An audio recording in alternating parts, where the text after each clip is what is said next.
Welcome to A Cup of Gratitude with Amanda Schaefer. Hi, I'm your host, and I'm so glad you stopped by. This podcast is really for anyone, anywhere, anytime. And it's about taking a moment to slow down and look around and actually see all of the good things that are there. There's no question that asks, is your cup half empty or half full? But I think a better question is, what's in your cup? I mean, a drop of gratitude will benefit your life unimaginably more than a full cup of anything else. So let's settle in and take a look at how we can shift our focus and embrace the joy and the wonder of the life that we have. And once you start, you won't be able to stop seeing the good. And just like me, you won't be able to stop talking about it. And somehow that creates even more. Even in the midst of difficulty, even when it's really hard. Learn how to drink from a cup of gratitude. Welcome. Today, I am speaking with Marva Smith. She is a Caribbean-based management and leadership consultant, work and life strategist, author of the best-selling book, Time to Thrive, and co-author of She Writes for Him, Black Voices of Wisdom. Yet her favorite titles are Daughter of God, Wife to her husband of 18 years, and Mom to 2 teens. As a certified life breakthrough coach, she's passionate about equipping, inspiring, and empowering women to thrive beyond the 9-to-5, and does this through her courses, coaching, and online community, Time to Thrive Women. Her ideal day starts when it's still dark out and her Bible is in one hand and a cup of coffee is in the other. That sounds like my favorite way to start the day too. Welcome, Marva. Oh, thank you, Amanda. Thank you so much. I'm so glad to have this time with you. I'm looking forward to it. So I always like to start at the beginning because I love to see the thread of how God works in our life. And I think it's a good exercise for every one of us to look back and remember. I wanted to say, would you tell us a little bit about your childhood? Okay, cool. I can do that. I'm here in the British Virgin Islands. So I'm an island girl, and I grew up here on an island called Tortola, which is the main island in the BVI. So it's a small island in the Caribbean. It's island life at its best. And at the time when I was growing up, it was at that point in our country where just about everybody knew everybody. So, it's if you can imagine sort of like a small town feel, then that's an idea of, just add some sun and some Caribbean breeze and some beaches, and you'll get the idea. Can I come now? You sure can. I'll be happy to host you. But growing up, I was actually the last of 6 kids and just really enjoyed being part of a big family and just being able to grow and learn from my siblings and be such a tight-knit family as well. It was as if my mom had us in pairs. So it was 2 girls and then 2 boys and then 2 girls. So my younger sister and I, well, she's a year older than I am, but we kind of grew up like twins. So a lot of people still to this day think that we're twins, and a lot of times we don't tell them any differently. That's awesome. What a lovely childhood. Well, it was good. I look back and I can see a lot of the goodness of God throughout. But I have to say, Amanda, it wasn't all, sunshine and roses and all, obviously there were times as well where there were some difficult patches and just different things that were hard to deal with. But even then you knew that, you weren't alone and that it was going to work out. And it did, it did. So I'm grateful. I think as many of us, we would look back on our childhood and say that maybe there are things that we would change if we could, but at the same time, we recognize that all of those things make our story what it is today. So I'm grateful. That's right. That's right. And honestly, I love to see how God weaves those things that maybe weren't as easy to go through or wouldn't be our first choice in to help us share our stories and connect to other people going through similar things. Yeah, exactly. Now, what did you do after high school? So after high school, I actually worked for a while. I even in high school, I knew exactly what I wanted to do, which is probably quite rare for some people. Because I remember my Yeah. sister thinking she had no clue what she what she wanted to do. She knew Uh-huh. she was going to work and then figure it out after that. But in high school, I knew that I wanted to be an architect. So I actually Wow. started working with the sort of a government department in planning that does architecture as well, and just kind of became an apprentice. Just fresh out of high school, I was quite young at the time because, over here in the islands, we have a British system and we Hmm. typically graduate around 16 years, but I was Hmm. 15 at the time. And Wow. so I started working and did that for about 3 years before heading off to college. Well, yeah, I did not realize that you had a different system. That's very interesting to me because for us, it's an 18. And honestly, I don't even think I was ready for college or the real world at 18. I can't even imagine at 15, not only did you know what you wanted to do, but you were already apprenticing and doing it. That's amazing. Well, I'm glad my parents didn't let me go off to college at 15 either. So I can't even imagine that. My gosh, if that were to happen over here in the US, we would have some big time problems. Wow. Now, you had a classmate who invited you and your entire class to church. First of all, I think that's amazing. I love people like that. There's so many people's stories where somebody invited like their whole group of friends, and that's how people came to Christ. What happened when you went to church? Well, I'll first back up a little bit and paint that picture because by then I was actually at Columbia University doing my master's degree. And it was the first day of class. It was a small group of us in this urban design and architecture program. And, everybody's coming in, settling into their seats. And this one guy comes in and he's, just high-fiving everybody and, hi, how you doing? Hi, and I'm like, who is this guy? Who is this character? And his name was Zaldi, and we're dear friends to this day. And he was just so joyful, and I'm thinking, this is so strange. And Yeah. eventually, as the days wore on and the weeks, and we all starting to get to know each other in our group, and he invited us to church, and I was like, I don't know about this. It's New York, I'm not sure what we're gonna find. Right. I like church to an extent, but maybe not that much. And I actually said, well, you know what? Yeah, I'm not doing anything this Sunday, so I can go along. And I did. And I was blown away, Amanda, because at the time even when I started going to church in New York and Long Island at the time, I felt like the churches that I did go to were one or the other. They were usually just a black church or a white church. And when I was in New York City, and this friend invited me to church, it was an outdoor park service, and Wow. it was people of all races worshiping God together.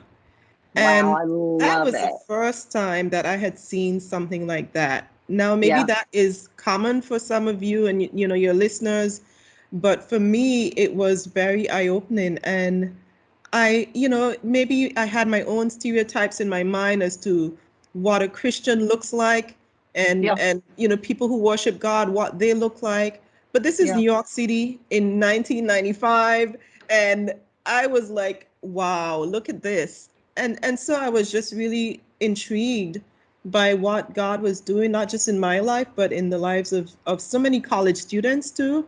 Yeah. And just wanted to know more and learn more and just figure out what God was doing. Wow, that's amazing. And what a great experience. I went to NYU. So I had some friends that were at Columbia and I visited there regularly. So I feel a little bit of a kin that I know kind of where you were, but I was there a lot earlier. I was there in 1982. Oh, And at the wow. time, I was not a Christian. I had grown up in a family that went to church, but I had never met Jesus. So I never got to experience church there. But I can only imagine how diverse and wonderful it must have been. That's awesome. Yeah, it was. It really was. Now, you began to study the Bible And I think you had told me in 1995, you made the decision to accept Jesus as your Lord and Savior. Can you Yes. tell us a bit? Like, first of all, amazing. I just think it's so wonderful, how we all have our moments that we can remember. How Mhm. did that change your life, do you think? Oh, it changed it big time because I grew up going to church. My family, my mother especially, was very much in terms of going to church and reading the Bible and Mhm. doing all the things a Christian would do, and taking the kids along, to church with her. Yeah. And so I had that foundation for which I'm so grateful. But I realized that as I grew, I knew about God, but I wasn't following God.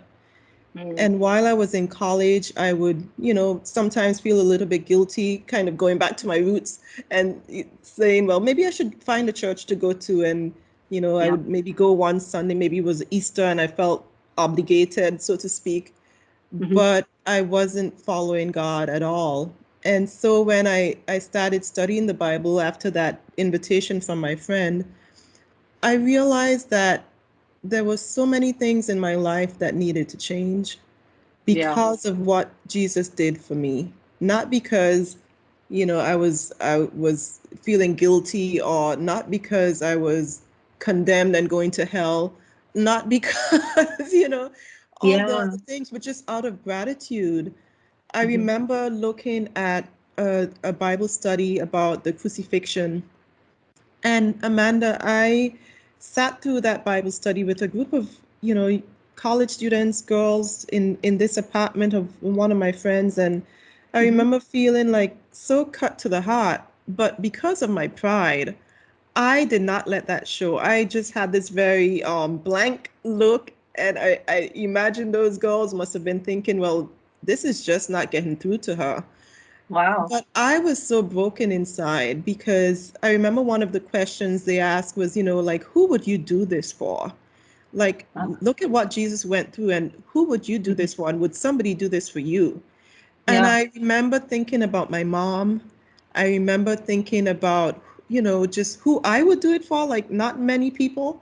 Yeah. And the fact that Jesus died for me, for my sins, knowing the way that my life was going, I felt so broken. And I left that apartment just, looking fine. But the minute I got out onto the street, it was like the flood waters just broke. I Wow. was a hot mess. I was crying, I was bawling, walking back to my apartment. I was just like, oh my God, I can't believe, you know. But that was the start of a transformation in my life Yeah. where I really decided that now that I know, I have to do something. And it wasn't that I Yes. didn't know before, but I believe that God met me at a place where I was ready and willing to follow him, Yeah. because I'd heard His, about the cross before, obviously, as going to church and so on, but I was yeah. ready to make Jesus Lord of my life. And that made the Yeah. difference. I think his timing, we always say it's perfect, but it is.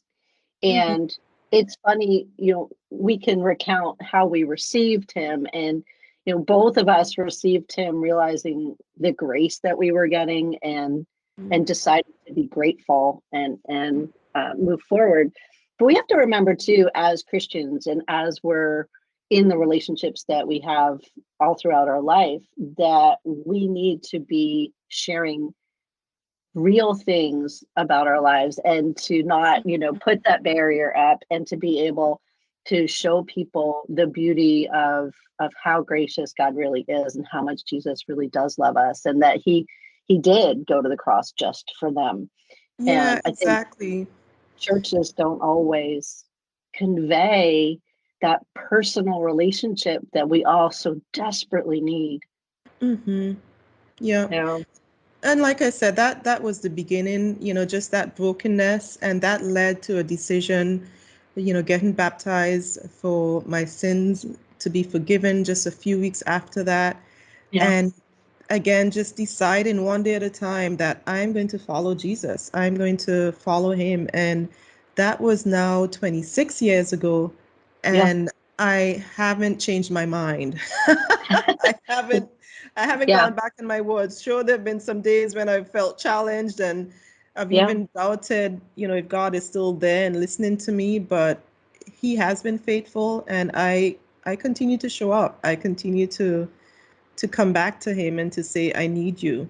Yeah. So, Amen. I'm coming up on 21 years in May, and oh. I'm going to be 58 in May. So do the math. I mean, I spent so much more of my life, not in relationship with Jesus. And I'm just so grateful too. And I think that's why we get up before dawn and spend our time with some coffee and the Bible and spend time in His presence, because we know we need to kind of start there every day.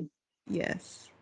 Now, I'm wondering, we're going to talk about this in our pre-recording call, but what were the girls really thinking? Did you talk about it later? Did you let them know what happened?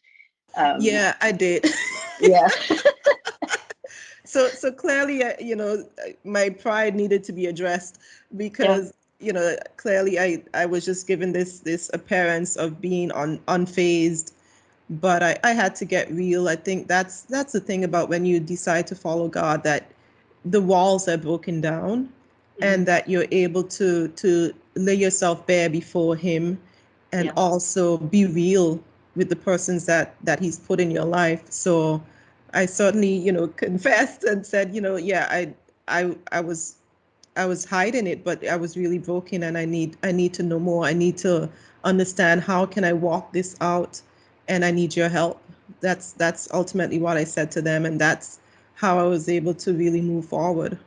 Yeah, that's powerful, and so wonderful that you already had that biblical community, and that once you made your decision, you had other people to hold you accountable, to teach you, to help you, to walk with you. How beautiful is that?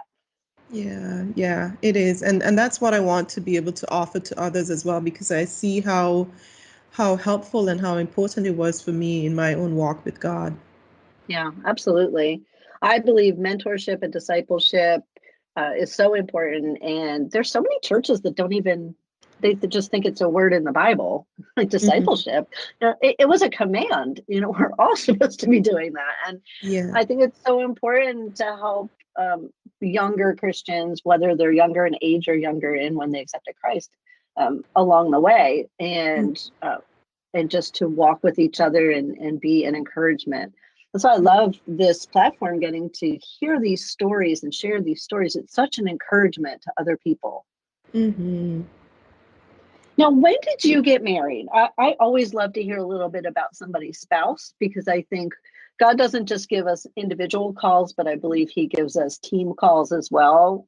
What's your husband like? Wow. So, like how they say night and day, opposites Yes. really do attract. My husband is the easygoing, nothing phases him. He is just calm as anything, while I'll be the one over here stressing out. So we got married in 2003. Mhm. I met him in another island, St. Thomas, U.S. Virgin Islands, which is a neighboring island to us. And he was actually visiting the church I was attending at the time. And I didn't know at the time that he was from the same island where I was from. And Oh, so wow. we grew up in the same place. Our mothers knew each other, our parents knew each other, but we No never way. met until we Wow. were like, 20s. And he was already, by then, he was living in Miami and had just Mhm. come back to St. Thomas for a vacation. And we met and became friends. And, a few years later, that friendship grew. Mm. And next thing you know, he was deciding to move back home. Wow, And what that's was amazing. funny, I laugh now because he said he was moving back home to help the church. And I said, there are a lot of people who could help the church. But he had his ideas of how, the relationship could grow, and Mhm. certainly God had that plan as well. And so we got married in 2003, and just have been on this journey together. And I'm just so grateful because he has been a rock for me in so many ways, that Wow. steady force in my life. And Mhm. I'm just really in awe as to how God works. That's amazing. It sounds like you guys have a beautiful relationship. Yeah, we do. I'm grateful. Yeah, God gives good gifts. Hmm.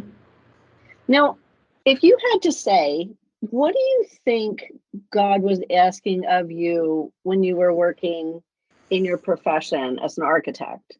Because He has a plan for us. There's ministry to do in everyday things. And I think a lot of people just think you're only doing ministry if you are a pastor. But I believe that He sets us out with these desires and these giftings to use at different places in the world and people's lives on purpose. What do you think He was doing with you? I think for me, as with just about everyone else, if you're a Christian, whether you're in the ministry or you're in what some would call a secular job, it's for you to be able to be a light for Jesus, to Yeah. shine as He would. And so for me, as I look back on my career over the years, it was always a way of me being faithful Mm-hmm. to what it meant to be a Christian, no matter what setting God put me in.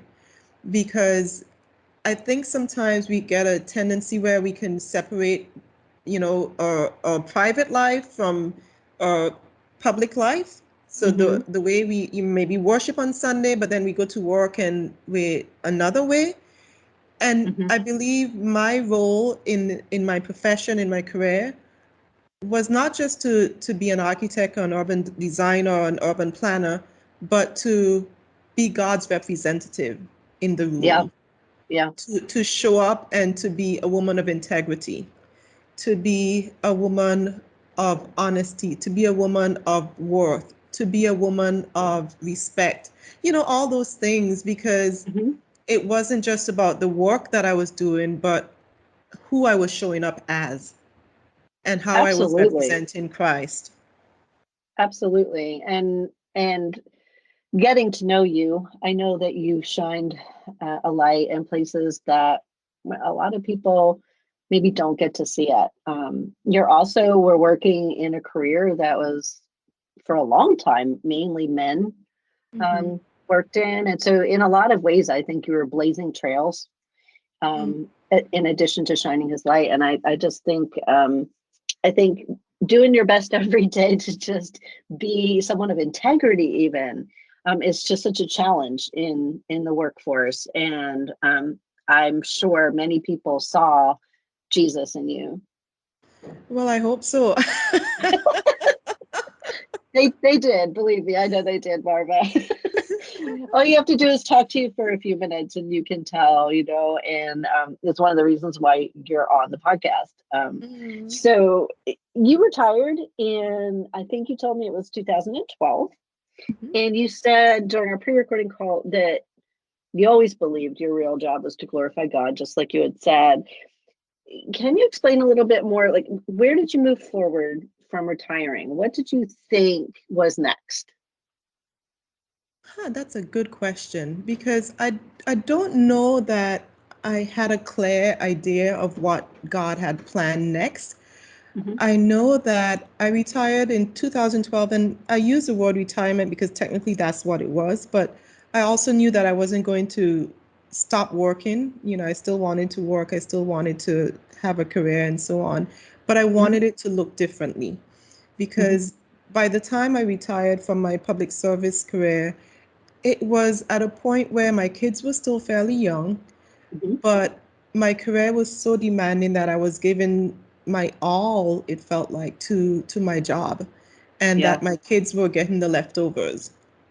And I felt like something was not quite right with that picture, that needed to change. And so I was grateful that I had, because I started fairly young, as I mentioned earlier, Amanda, that I had enough years that I could actually retire with a pension. So that was a Wow. blessing in itself. And I could then start afresh. Maybe not afresh necessarily, but just turn the tables a little bit in a way that I felt like God was calling me to be more present for my family.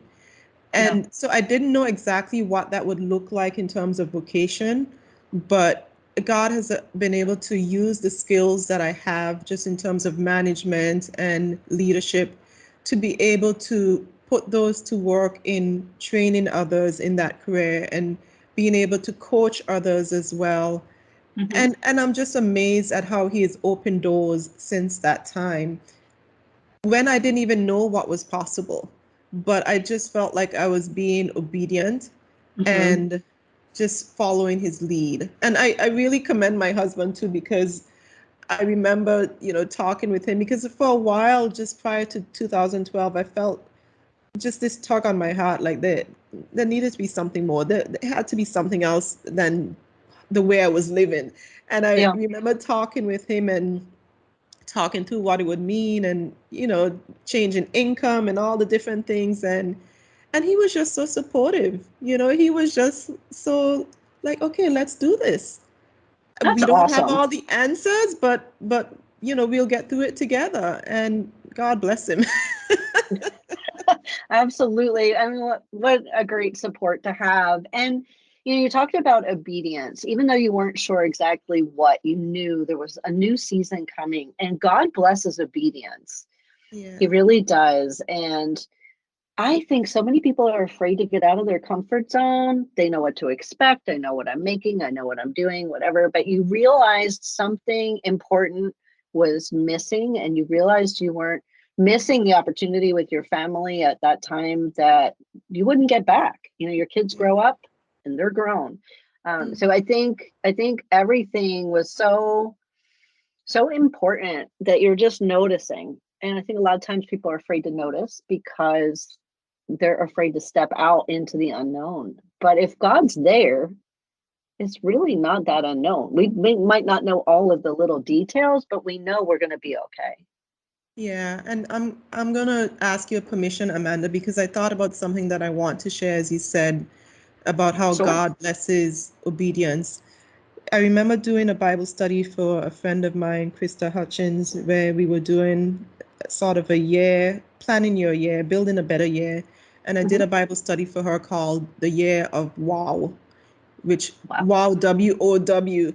Uh-huh. And we looked at the life of Moses, and I looked at Moses in the beginning and Moses with the burning bush and Hmm. how he walked up to that bush and he was just sort of in awe, like, how is this bush burning? Like, what is going on? There's nothing Right. else.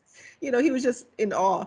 And that is the wonder that we have. So that Hmm. we are able to live in a way that we stand in awe of God. Hmm. I actually adopted the word wow as my Hmm. word for the year based on that Bible study that I created because it's the live in wonder Yeah. and obey ahead of the blessing and Yeah. worship God regardless. Wow. That's powerful. I love that. And I'm, that's s- what Moses did, right? it He is. he looked at it with wonder. He was like, "What is going on?" And he showed up. He obeyed. He didn't know what was going to happen. He didn't know how it Hmm. was going to turn out. And he Hmm. worshiped God ahead of the blessing. And I'm like, that's the way I need to live my life. Yeah. Amen. I just wrote it down in here in the podcast booth. So I think it's wonderful. I love boiling things down to the instrumental truths that we can follow. And God's word is so packed, and we're never going to be able to understand all of it. We're never going to get to the depths of all of it. It's alive and it's active, but there are certain key things and precepts that do not change. Mm-hmm. And I think that's wonderful. I love that. I'm so glad you shared that.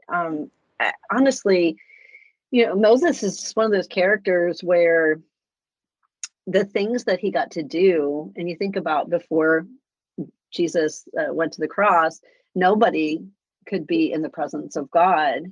Mm-hmm. And all the ways that God was so personal with him and so present. And even when he said, like, I just want to see your glory, he's like, okay, you can't handle all my glory, but I'm going to let you see a little bit.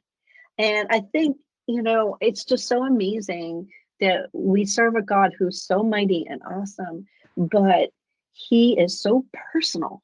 Yeah. Yeah. I love that. I love that. All right. Wow. I'm going to be doing some journaling about that.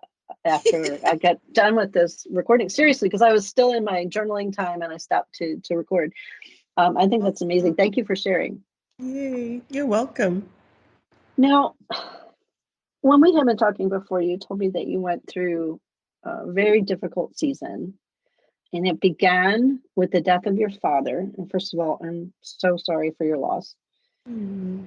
And then you began to blog and be an encourager and started writing about the goodness of God after that. Mm-hmm. Can you share some more about that time with us? It was 2015 when my father passed away, and it wasn't necessarily a surprise because he was ailing. He was ill for a little bit, and it was a difficult season because you could see it coming, but until it happens, you're still holding on to hope. And so when we lost him in June 2015, I remember so many mornings waking up crying and just the grief and the sadness and mourning and loss. And one morning I woke up and I felt like, okay, I can't do this anymore. I need to kind of get out of this pattern of just the loss and the grief, and I need to do something. And at the time I was reading different blogs and finding encouragement and so on. And I thought, well, I'm going to start a blog. I'm going to start a blog, and it's not going to be about grief or loss. It's going to be about encouragement. It's going to be the encouragement that I myself need and others might need as well. And so I started that blog. It's called Sun Sparkle Shine. It's still online. You can still find it. I still have the posts there and everything. And so many women have been blessed by that. And I, for sure, have been blessed by just the writing that I did. Yeah. It was a way of healing and just being able to focus on the good.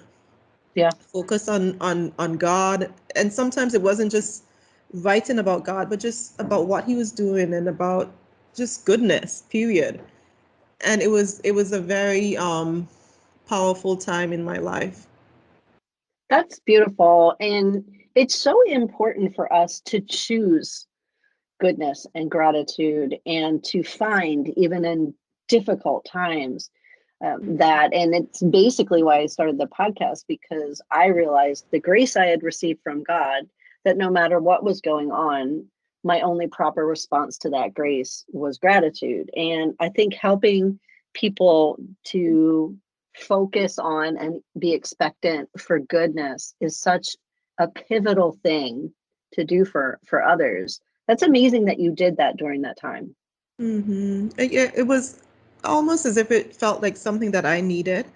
And I got the hunch that others might need that too. And so again, just showing up and not knowing, I don't know it at the time. I didn't know anything about blogging or anything, but, started little by little and met so many beautiful friends over the years through blogging and the community that we share. And even now being able to meet you as well, Amanda. And I just love what you're doing, pointing others back to God through the life stories of others, because we need to be able to see tangible ways that God works, not just in the Bible. I love that we have the Bible, but we also have present day examples of people who are following God. So I'm so grateful for what you're doing through that. Well, thank you. And I'm grateful for you. And what I love about getting the chance to be online and meet all these different people, yourself included, is getting to link arms with one another, being encouraged by each other, seeing what God is doing in the lives of each one of his children. It's so unique. Each story and the work that he has for everyone to do is so unique, but somehow all together, it begins to create this accurate picture of who God is. And I think if we don't tell our stories, there's these pieces missing that other people aren't going to get to see. Yeah. And your story is going to reach people, mine won't. And my story is going to reach people that yours won't. And they're created to reach others. I agree. Now, you also had told me that you lost your youngest brother in 2016. So close to when you lost your father. That must have been so difficult. I'm so sorry for your loss. Yeah, that was another tough time. Yeah. Do you And I think said, that "So look God why had he's you do it? laughing." Well, it's probably nervous laughter. Honestly, it probably brings up grief just to even hear it again. Yeah. And what I was going to say is, I see here that God had you focused on goodness. Do you think that helped at all during that time? Yeah, it did. I remember one incident that happened just before I lost my brother. I'm not sure if I shared this with you before, Amanda, but my family of four, my husband and our two kids, we were in a car accident. It was just around that time. It was in October, Hmm. and October 2016, and we were hit by another driver coming in the other direction. It was head on. Oh, And so our car was totaled, and the other driver's car was totaled. But we were just a few minor scratches and bruises and generally fine. wow. And I remember when friends met me afterwards, because it was in the papers, the news, this terrible accident on this drive. It was a common thing that people knew about. And when they saw me and asked, "Are you okay? And I would say, God is so good, you know, Yeah. God is so good. And I kept saying, yes, we're grateful. God is so good. Look at the car, it's gone, but we're fine. Yeah. And so when we lost my brother, he was lost at sea. Hmm. When we lost him, it was right on the heels of that accident. And I Mm. remember it was as if God was preparing me, because I couldn't now go back on my word and say that God Hmm. is no longer good. Yeah. It really caused me to think, to consider, is God really still good? Yeah. Is he only good when good things happen? Or Hmm. is he actually good when things happen that we are devastated by and that we wish hadn't happened? And I had Yeah. to really come to terms with that, because he's good regardless. That's right. And it was clearly, even now, it's not easy to think about or to talk about. Yeah. And we miss him daily, but at the same time, it's a reminder that God is good and he is faithful and Yeah. he loves us. And that's the bottom Yeah. line. That's really powerful. That is one of the most difficult things for people to grapple with, especially those who don't know God yet, is that how can bad things happen? And, the way God created things, everything was good. But he also gave us choice. And from the very beginning, pride entered and we chose wrong things. And that's not just a story about Adam and Eve that we can point at them and say, why did you do that? That's all of us, you know. Point the Um, finger. yeah, it's so easy to do, but that's all of us. And the mere fact that God made a way back, Yeah. that he sent his only son Hmm. to suffer and die. And he was willing to do that for us. Hmm. It just, there's this big implication of, sometimes is something that's devastating actually a way for me to realize the value and the deepness of the hurt that God himself went through when we didn't choose him, That's that he true. loved us more. And Yeah. this wasn't the way he wanted everything to be, but we can know that he'll work all things to good somehow for those who love him. Yep. You know, Yep. you know, I mean, it just seems like thing after thing after thing. Then in 2017, there was a hurricane, the catastrophic hurricane that wiped out 80% of where you lived at the British Hmm. Virgin Islands. What did you do? Where did you go? I remember hearing about this on the Hmm. news, but and seeing it, but I can't even imagine living there. Yeah. Yeah. So you're right. That was, again, 2015, I lost my dad. 2016, I lost my brother. And then 2017, we Mm. lost a livelihood and a way of life Mm-hmm. through that hurricane. It was actually two hurricanes at the time, because it was Hurricane Irma in Mm-hmm. September 6th, and then 2 weeks later we had Hurricane Maria, which devastated, Puerto Rico. Many people will know about, as well as some other Yeah. islands. And it was really such a difficult time for the British Virgin Islands and other islands as well. But from my perspective, where I live here in the BVI, Yeah. the loss was devastating because it was, 80% of buildings, whether it was the church or school or your home or your car, or it was just so much widespread devastation. It was unbelievable. Wow. I remember when we woke up, not even woke up because this was in the day when this happened. So when we were able to kind of come out of shelter, because we were, the four of us, hiding in a closet in our house, Oh my goodness. hoping for this storm to pass over. And we did that for 6 hours. Wow. It was this small closet in my daughter's bedroom. It was the only portion of the house that had a solid roof, because the rest of it, we have these pitched roofs and so on. And so this Mhm. was an area that we were afraid that the roof was going to go. So Yeah. we huddled in this closet, my husband and my daughter on one side, and me and my son on the other side, and just waiting for the sound and the tornadoes and everything. It was just really the scariest moment of my life, without a doubt. But we came out of that and we were able to see our way clear, just what's going on. We were able to house many of our neighbors and friends because of the damage that they had suffered. Our Mhm. damage was not as bad as some others, so we were grateful for that. But Yeah. it meant that there was a long period of rebuilding and picking up the pieces and kind of going back to normalcy. Yeah. And so my husband and I, and we had one of his brothers visiting at the time, we decided to go to stay with him in the US for a little Mhm. while so we could get the kids out and get them back into school, because there was no school at the time. There was no, you know, it was Yeah. just How a could matter you? of survival. It was wake up in the morning and try and figure out what you're going to eat, how you're going to get water, how you're going to, there was no power. Wow. So yeah, we actually went to the US with my brother-in-law, and took our father-in-law with us and spent Mhm. some time with him there, so we can kind of recover.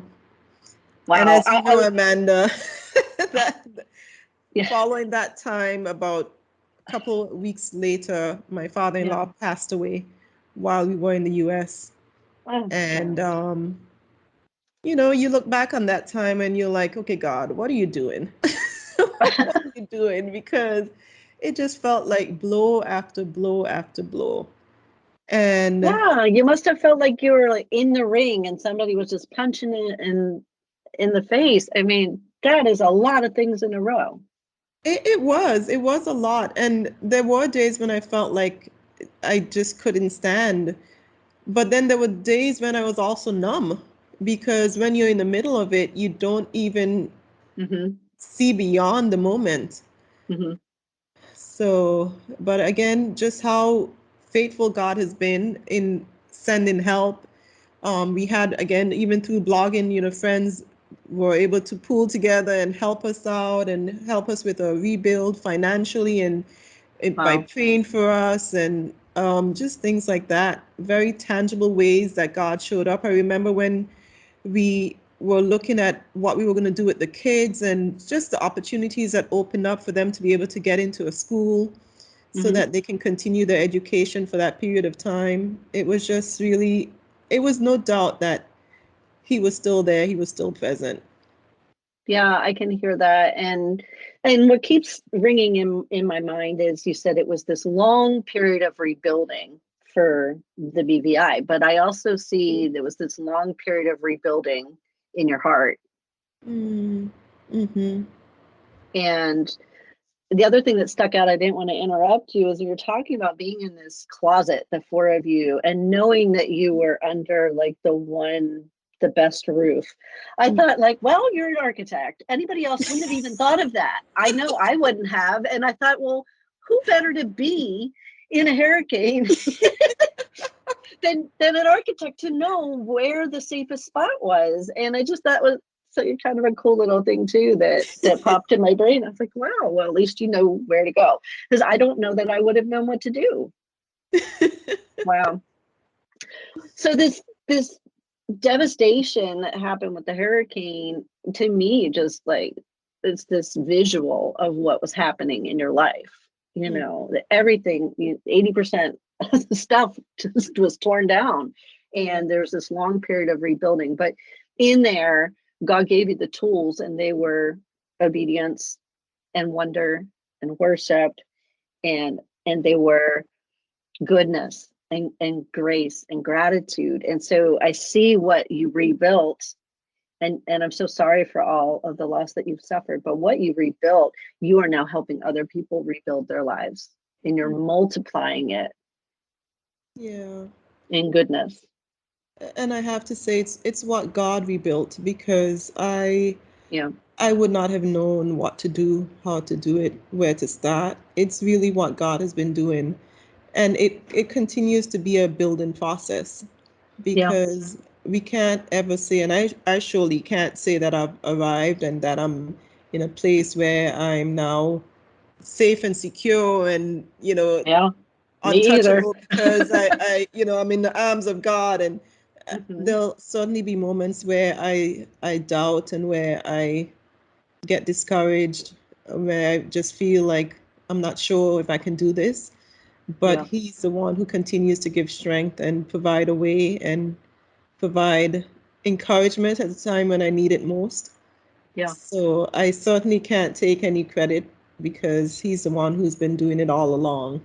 Absolutely. And I wouldn't expect you to, but what I want you to understand is, even though he had this plan and he's working through you, you could have said no. Yeah. We can all say, no, I don't want to do that. I don't want to figure out how to do a podcast or start a publishing company or write a book, or the things that he's asked me to do that I'm like, Yes. what are you talking about? I have no idea how to do that. So we have to remember that he asks us to join him in his work. It's his work, and he gets the glory, and we're working for him, but we could always say no. Yeah. You're right. You're right. And after being through so much, I just love how there's all this redemption and rebuilding and goodness that's coming out of it as you pour into others. Now, what was the pandemic like for you? I hate to even Like, can it get any worse? No, you know what? The pandemic, actually, I have to say, there've been some difficult patches, and there've been, locally and internationally, it's been difficult because of loss of life, and just in terms of the economic impact it has had, and how challenging it has been on people's mental health, for example. Yeah. And even beyond the physical health of the pandemic, but just how it has affected us socially and emotionally and so on. But I also see the doors that it opened, for me and my family, in terms of just the opportunities for us to regroup and to get closer, Yeah. to use the times that we've had. So, for example, here in the BVI, it wasn't until about March 2020 when the pandemic really started to hit. Because where we are in this part of the world, things tend to take its time getting to us. And so it was around that time when we started seeing the numbers climbing, and we went through a number of shutdowns and 24-hour curfews. And at one point, it was 7 days where you could not leave your house, could not leave your property, could not even go out and take out the garbage. It was just a really crazy time. And then it was extended for another 7 days. But we griped and groaned and complained, but it was also a way of keeping us safe. Our borders were shut down, and for us being largely dependent on the tourist economy, that was also challenging for the economy. But we were able to secure our borders and be able to keep everyone safe for that time, and figure out the next steps. right? Figure out, okay, what is it that we need to have in place? How can we control these numbers? And it was at a time, Amanda, when everybody was trying to figure out what to do. We didn't know a lot about the actual, virus, and we didn't know a lot about vaccines weren't available yet. And so it was that period of, God bless our government. They were still trying to figure it out themselves, but it was a time Everybody was where trying to figure it out. we were Nobody kind of knew. all trying to figure it out and, know what to do. Yeah. But I see that, God used that time to draw us closer together, the four of us, my husband and our kids, and, create times where we can connect and, have family times and play games and get creative. And then he also used that time to help us to heal, because when you're going all the time and then you have this moment of pause, you get to think and you get to process, and you get to see even the things that we had been through from clearly all our lives, but I think 2015 and onward tended to seem a little bit more intense. So we were able to process some of those things and get some help and, be able to talk about them and just really start the healing process in a more meaningful way. Yeah, I love that that's what happened for you. I've talked to a lot of people who had positive things to say about the pandemic, even though it looked like this unprecedented, crazy, uncertain, chaotic time that was overwhelming and difficult. There were these sweet spots if you took them.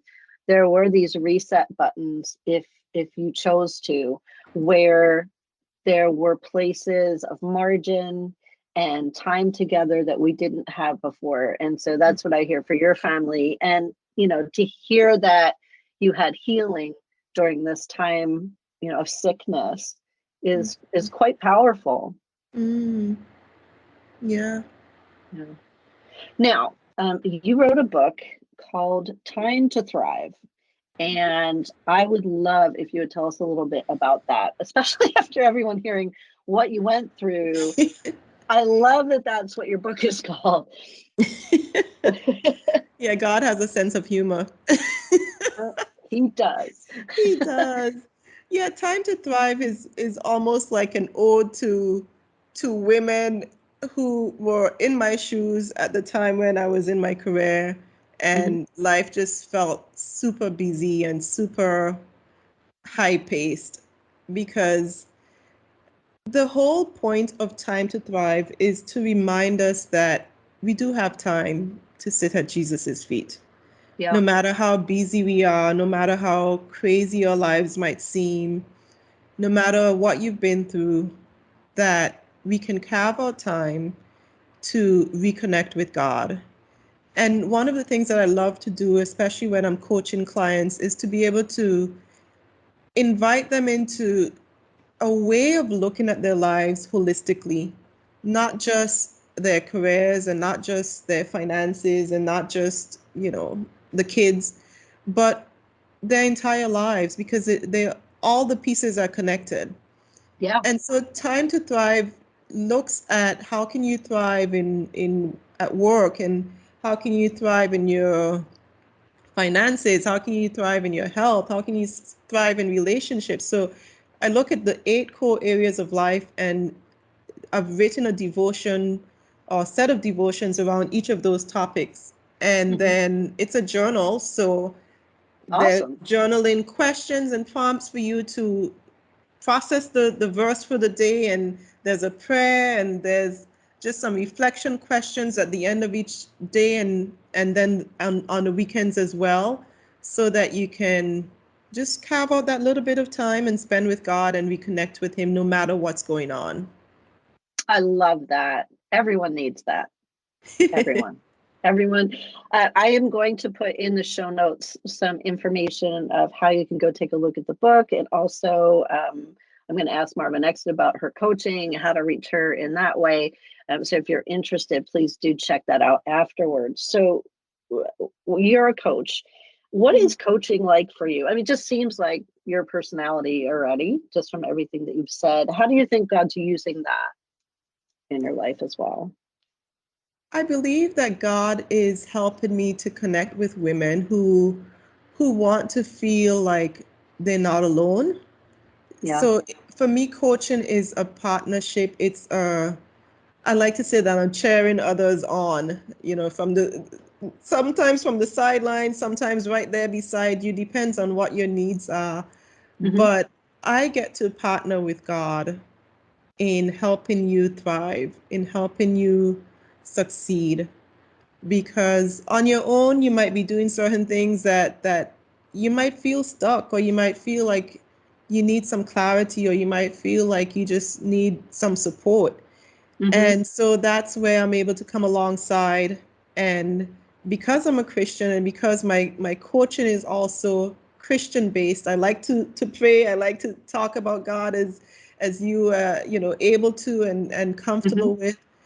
And so to be able to partner with him in seeing you be the best you that he created you to be. So that's really how I see coaching, Hmm. and how God has allowed me to walk beside women and help them as well.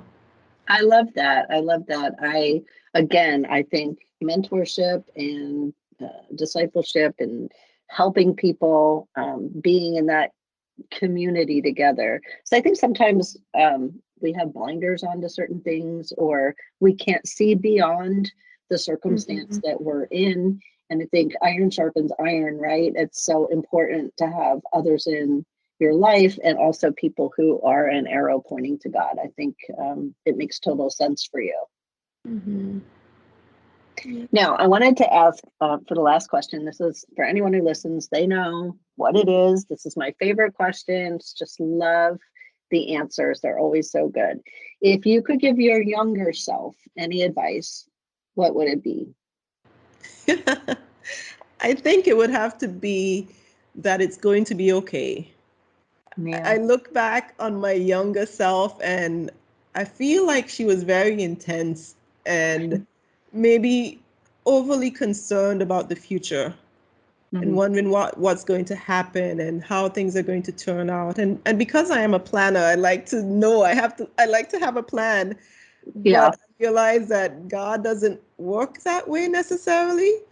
So if I could go back in time and talk to my younger self, I can, pat her on the back and say, it's going to be okay.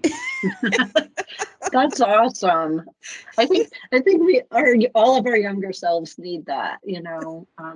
It's so cool to look back and know the faith we have now, and see, when we didn't have it, and to know the confidence that we can walk in, not because of ourselves, but because we know who God is, and we know we can trust him in every situation. And your story certainly is a great example of that. Oh, thank you. Well, Marva, I am so grateful that you took the time to spend some time with us today and share your story. And I'm so encouraged by what you're doing and who you are. I'm very, very grateful that you're part of the podcast family, and somebody that I have been able to link arms with and become friends with. Thank you for coming today. Thank you for having me, Amanda. It's been my pleasure. It's been my honor. I hope you have an amazing day. You too. Thank you. Hey, so I just want to thank you so much for spending your time with me. And I want to challenge you to go out today and to just take notice and to stop and really look around and find at least one good thing, one thing to be thankful for.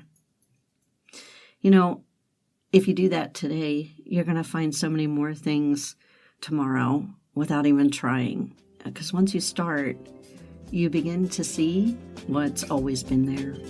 And if you need a refill, you can come join me again for another cup. Make sure to subscribe and have an awesome day, and go be grateful.